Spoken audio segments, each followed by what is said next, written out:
Dear student, myself Dr. Prerna Sudan, Associate Professor in Chemistry.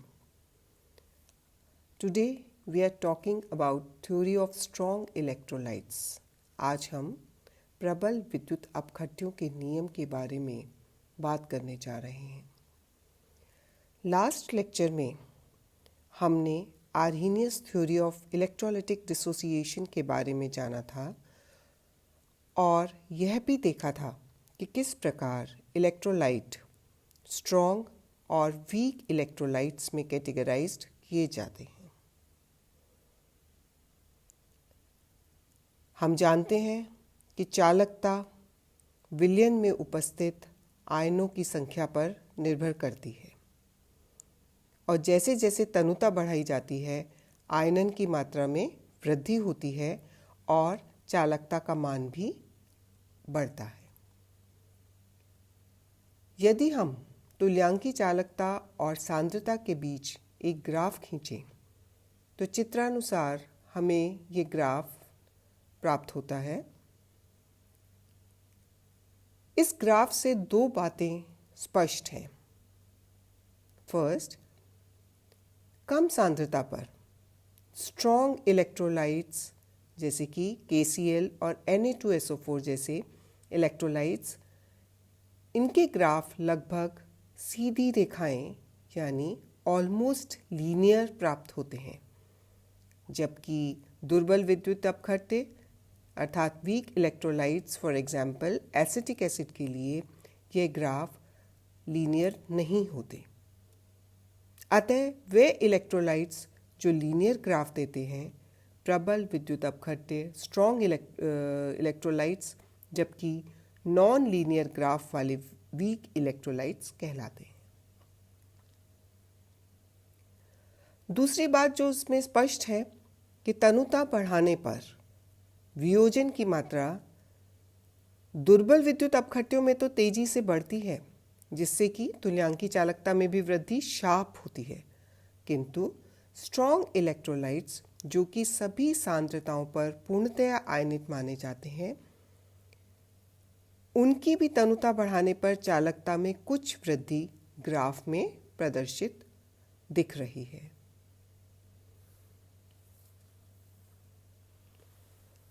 तो इस असंगत व्यवहार को समझाने के लिए भिन्न भिन्न साइंटिस्ट ने अपनी बात कही और इससे पहले हम पिछले लेक्चर में ओस्टवाल्ड का तनुता नियम भी पढ़ चुके हैं।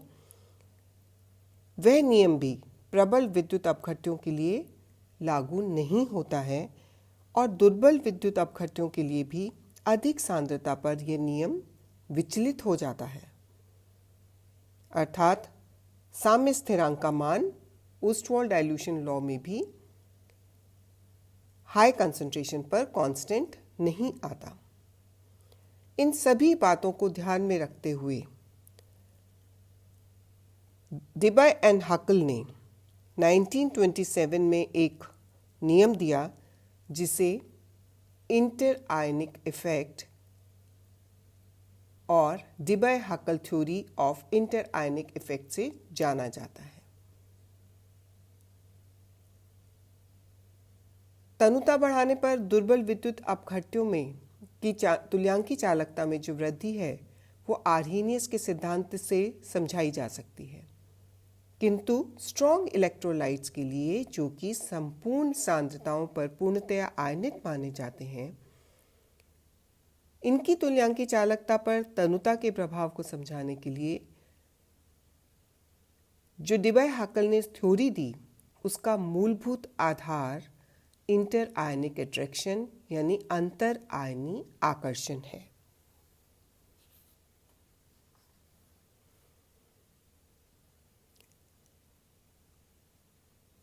ऐसा माना जाता है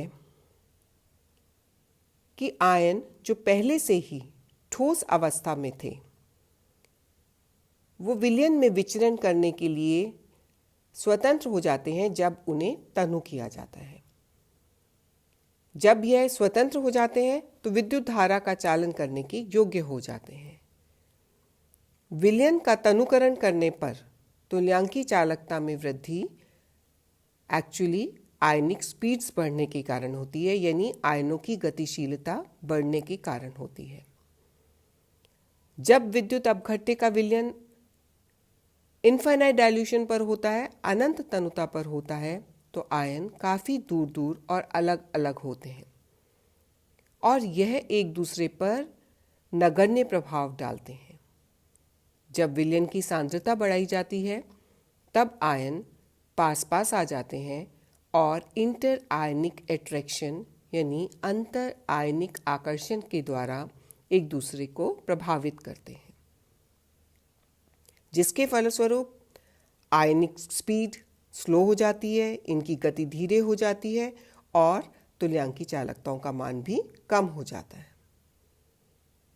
इस प्रकार बढ़ी हुई सांद्रता के साथ तुल्यांकी चालकता में कमी अंतर आयनिक आकर्षण के फलस्वरूप आयनिक चालों में कमी होने के कारण होती है, ना कि आंशिक वियोजन के कारण।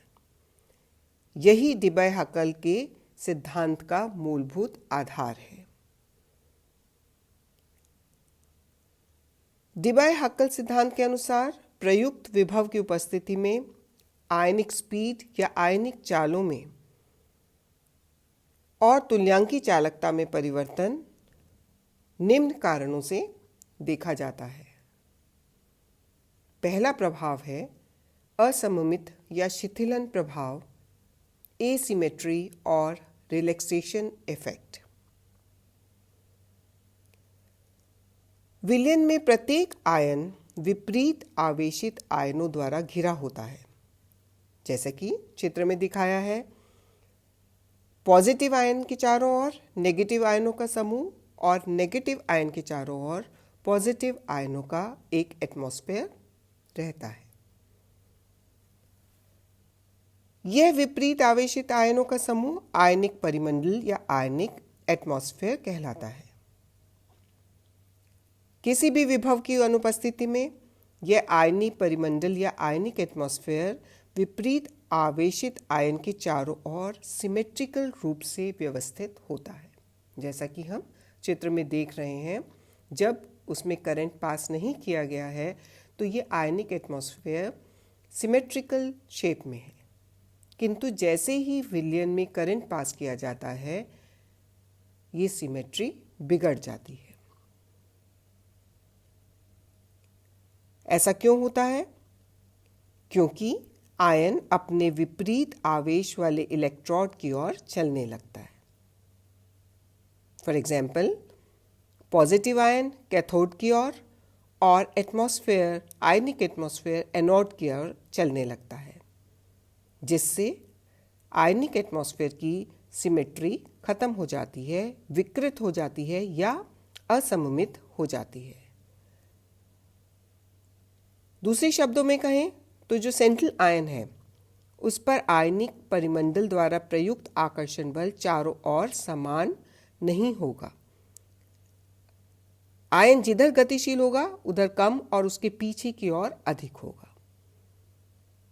और ऐसे में जो आयनिक एटमॉस्फेयर है वो गतिशील आयन की नई स्थिति में स्वयं का पुनः समायोजन या एडजस्टमेंट नहीं कर पाता है, अर्थात गतिशील आयन के साथ स्वयं को तत्काल एडजस्ट करने में इस परिमंडल को आयनिक परिमंडल को कुछ समय की आवश्यकता होती है, जिसे रिलैक्सेशन टाइम कहते हैं।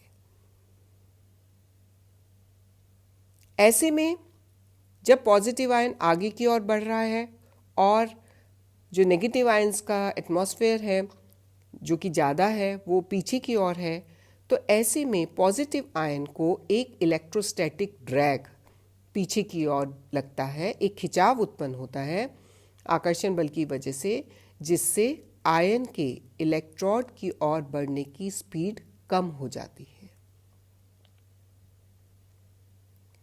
आयन की चाल पर, आयनिक स्पीड पर यह जो इफेक्ट उत्पन्न होता है उसे हम असममित अथवा शिथिलन प्रभाव कहते हैं, क्योंकि यह आयनिक परिमंडल की असममिति या शिथिलन के कारण उत्पन्न होता है। ये एसिमेट्री या रिलैक्सेशन के कारण उत्पन्न होता है, इसलिए इसे एसिमेट्री और रिलैक्सेशन इफेक्ट के नाम से जाना जाता है।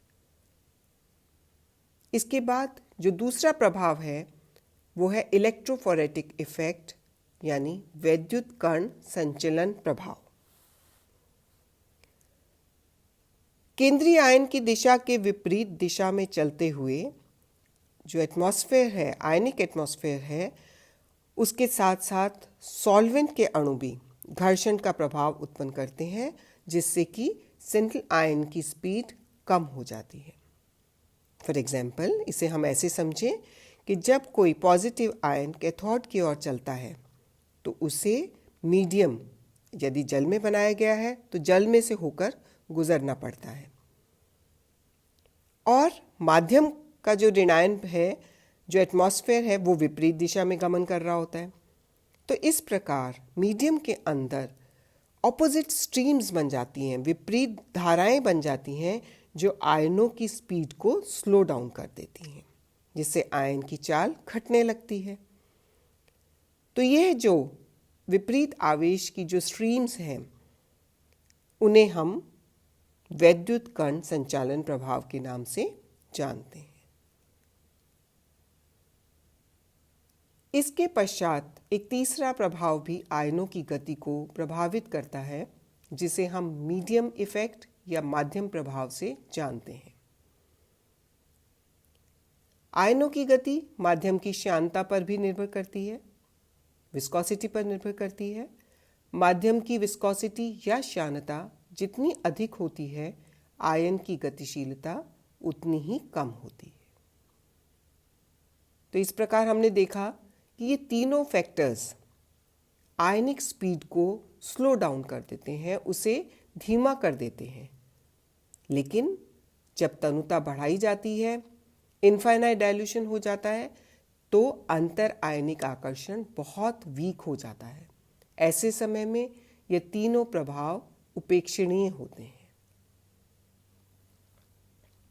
अगर हम अनंत तनुता सांद्रता के मध्य रिलेशन देखना चाहें तो lambda v is equal to lambda infinite minus के अंडर रूट सी, और अगर हम सांद्रता में प्रदर्शित करें तो lambda c is equal to lambda infinite minus B under root C. ये दोनों इक्वेशंस एक समान है, कुछ किताबों में इसे अलग अलग इस प्रकार प्रदर्शित किया गया है। लैम्डा v और लैम्डा c ये वॉल्यूम v या सांद्रता c पर उस विलयन की तुल्यांकी चालकता है। लैम्डा इनफाइनाइट डायल्यूशन यानी अनंत तनुता पर तुल्यांकी चालकता है। यहाँ पर दिए गए k या b एक स्थिरांक हैं, जिनका मान सॉल्वेंट के डाई इलेक्ट्रिक कांस्टेंट यानी परावैद्युत स्थिरांक और उस विलयन की विस्कासिता यानी विस्कोसिटी पर निर्भर करता है। इस प्रकार डिबय एंड हकल ने अंतर आयनी आकर्षण का आयनों की गति पर पड़ने वाले प्रभाव को सुचारू रूप से प्रदर्शित किया। The electrical attractions among the oppositely charged ions which affect the speed of ion in electric field are called inter-ionic effect, and this theory is known as Debye-Huckel theory of strong electrolyte.